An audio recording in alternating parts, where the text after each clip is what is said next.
आप देख रहे हैं लाइव इंडिया हर पल। पश्चिम बंगाल के कोलकाता में समाजवादी पार्टी के प्रमुख अखिलेश यादव ने टीएमसी प्रमुख ममता बनर्जी और टीएमसी नेता अभिषेक बनर्जी से मुलाकात की।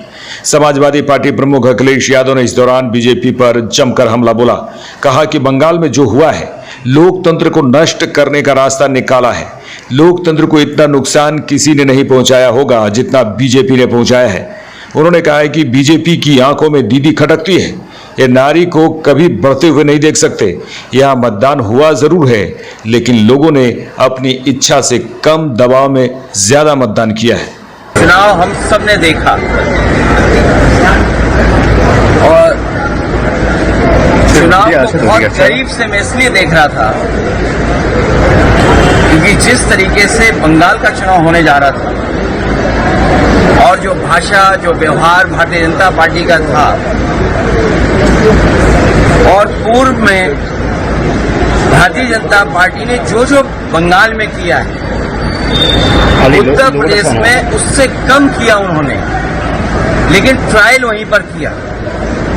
हालांकि बंगाल में इससे भी खतरनाक तस्वीरें आई होंगी, जो मैं तस्वीर दिखाना चाहता हूं आपको। ये तस्वीर वो है जब उत्तर प्रदेश में बाई इलेक्शन हुआ था। फोर्सेस को लगा करके लोगों को वोट रोका गया, वोट नहीं डालने दिया और चिन्हित कर करके कि कौन सा वोटर समाजवादी पार्टी का है उसको वोट डालने नहीं दिया जाएगा। और बंगाल में जो हुआ है, डेमोक्रेसी को डिस्ट्रॉय करने का रास्ता निकाला है। इतना लोकतंत्र को, डेमोक्रेसी को डैमेज किसी ने नहीं पहुंचाया होगा जितना भारतीय जनता पार्टी ने पहुंचाया। भारतीय जनता पार्टी की आंखों में दीदी खटकती हैं। भारतीय जनता पार्टी की आंखों में दीदी खटकती हैं इसलिए क्योंकि वो आधी आबादी का प्रतिनिधित्व करती है। भारतीय जनता पार्टी सामंती सोच की है। इनके संगी साथी पुरुषवादी लोग हैं। ये कभी भी नारी को और महिला को बढ़ते हुए नहीं देख सकते और ये हम लोगों ने पूर्व में भी देखा है। याद कीजिए, राजस्थान में एक पूर्व मुख्यमंत्री को इन्होंने मुख्यमंत्री नहीं बनने दिया और दिल्ली में भी अगर कोई मुख्यमंत्री बना है तो वो आधी अधूरी मुख्यमंत्री है। यहां पर मतदान हुआ जरूर है, लेकिन लोगों ने अपनी इच्छा से कम दबाव में ज्यादा मतदान किया है। इतनी नफरत भरी नकारात्मक राजनीति, जहर घुली हुई राजनीति भारतीय जनता पार्टी बंगाल में करेगी ये कभी किसी ने सोचा नहीं था। जितने भी इनके स्टेटमेंट्स हैं, जितने भी इनकी लीडरशिप है, आप देख लीजिए क्या। और ये तो एक तस्वीर दिखाई थी मैंने आपको।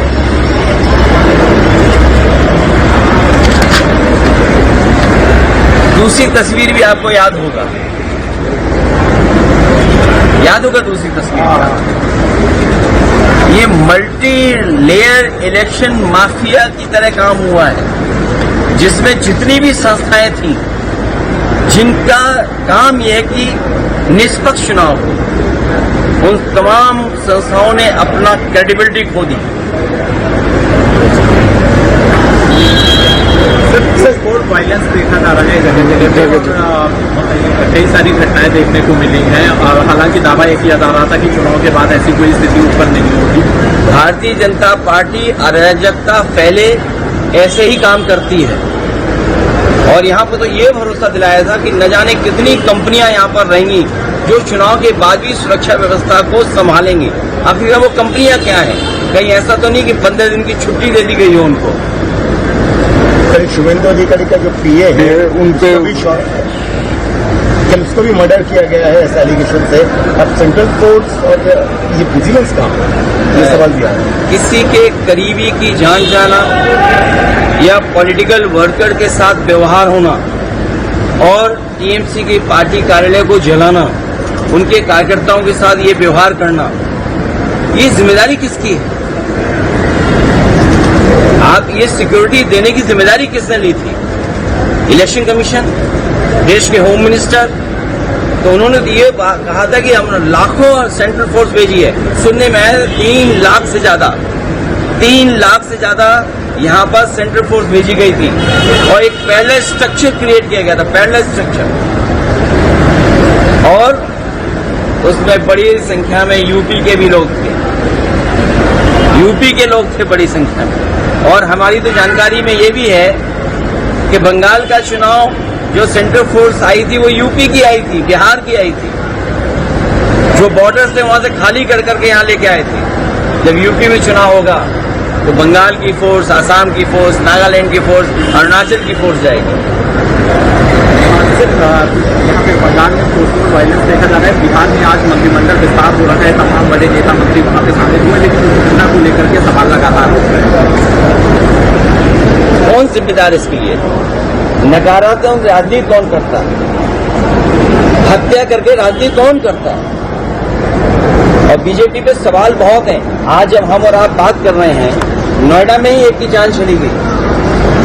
नोएडा में एक भाई अपना पूछ रहा है कि मैं आखिरकार जान कैसे गई उसकी। सोचिए, भाई की जान ले ली गई। कौन है जिम्मेदार उसके? कौन है जिम्मेदार उसके? आप तो यूपी से आए हो। नोएडा में भी एक भाई की हत्या कर दी गई।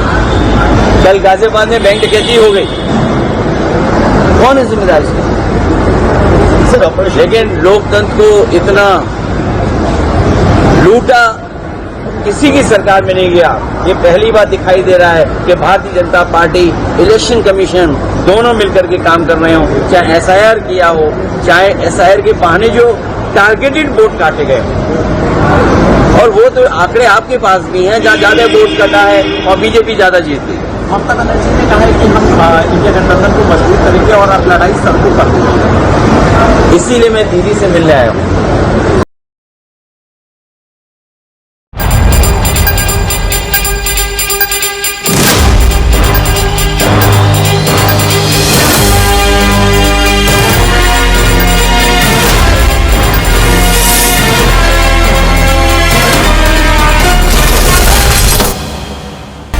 आप देख रहे हैं लाइव इंडिया हर पल।